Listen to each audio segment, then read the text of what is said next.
Selamat pagi pemirsa. Hari ini saya sedang berada di salah satu kawasan paling bersejarah di dunia, yakni Museum Candi Borobudur di Magelang, Jawa Tengah. Banyak yang belum tahu bahwa memahami kemegahan Borobudur tidak lengkap tanpa masuk ke dalam museumnya. Bagi Anda yang ingin berkunjung, fasilitas di sini sudah sangat tertata. Tersedia area parkir luas di depan untuk kendaraan roda 2 dan 4, sementara rombongan bus dialokasikan khusus di sisi belakang. Tepat di halaman depan, kita disuguhi pemandangan yang berseberangan langsung dengan area kampung seni sebagai titik transisi nyaman sebelum memasuki lorong waktu sejarah. Mengenai harga tiket, pengunjung cukup membayar Rp15.000 pada hari biasa, sedangkan saat akhir pekan atau hari libur, harga tiket menjadi Rp20.000 per orang. Memasuki bagian dalam, terdapat ruangan pamer yang mengulas sejarah masa kerajaan Mataram kuno dan dinasti Shailendra. Bergeser ke sisi lain, koleksi artefak Borobudur memamerkan berbagai arca Buddha yang menenangkan, di mana kita bisa mempelajari makna simbolis mudra atau posisi tangan Buddha yang melambangkan pencerahan. Pada area relief, mata pemirsa akan dimanjakan dengan keberadaan arca singa, stupa, hingga artefak kanal pemukiman kuno yang menggambarkan kehidupan ribuan tahun silam. Bagian yang paling mengagumkan adalah zona arsitektur dan restorasi yang memandang Borobudur sebagai living heritage. Di sini, teknik pembangunan abad ke-8 dan ke-9 yang menggunakan batuan vulkanik membuktikan bahwa leluhur kita telah menguasai pengetahuan astronomis serta geometris yang sangat maju. Nama saya Sutardi, saya sebagai penanggung jawab dari museum kampus ini. Kurang lebih saya di sini 8 tahun.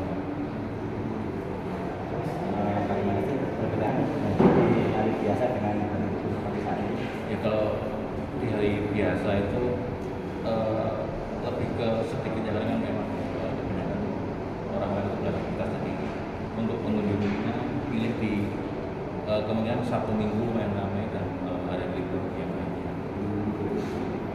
Kemudian apakah ada perbedaan tiket di hari biasa dan berapa sih harga tiketnya? Ya tentu ada ya, untuk hari libur sama hari biasa. Kalau hari biasa atau hari kerja itu tiketnya Rp15.000 ya. Kalau di hari libur mungkin ada kenaikan sekitar Rp5.000, jadi totalnya Rp20.000.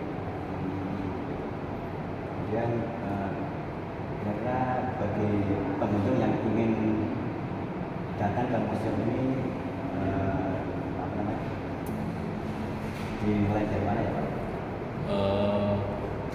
Museum sini kan sebagian besar jalan isinya cuma ya bukan cuma cerita ya, cerita tadi Borobudur dari sebelum sampai sudah restorasi. Jadi mungkin kita mulai masuk dari sini, tiketnya langsung ke sana.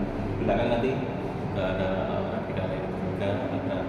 Kalau kemudian yang kepingin naik candi ya tapi takut kepanasan kalau sama kehujanan, di sini juga ada yang namanya Borobudur sering simulasi naik candi, nanti bisa pakai VR. Kalau kita tahu ini bangunan ini sudah berdiri sejak berapa lama ya Pak? Kalau bangunan ini kurang lebih 100 tahun ya. Ini kan untuk area parkir sama pedagang sekarang dipindah ke sini semua, yang dulunya di sekitaran Candi Borobudur sekarang juga digeser, dan di tengah-tengahnya parkir sama pasar itu ada museum kampus. Pak, terakhir apa harapannya untuk para wisatawan dan juga pengelolanya Pak ke depannya mungkin? Harapan kami ya untuk wisatawan kalau sekarang kan semenjak COVID itu kurang ya, semoga nanti bisa lebih digiatkan lagi untuk berwisata ke Candi Borobudur, dan mungkin di sekitaran sini untuk pengelola masih sedikit banyak kurang tentang mungkin di penunjuk arah sama yang lainnya bisa kualitas. Baik Pak, terima kasih Pak. Ya, sama-sama. Sehat selalu Pak. Sebelum mengakhiri kunjungan, jangan lupa mampir ke pusat oleh-oleh untuk membawa pulang cenderamata unik. Itulah perjalanan singkat saya di Museum Borobudur. Jangan hanya melihat candinya, tapi pahami juga sejarah di baliknya. Sampai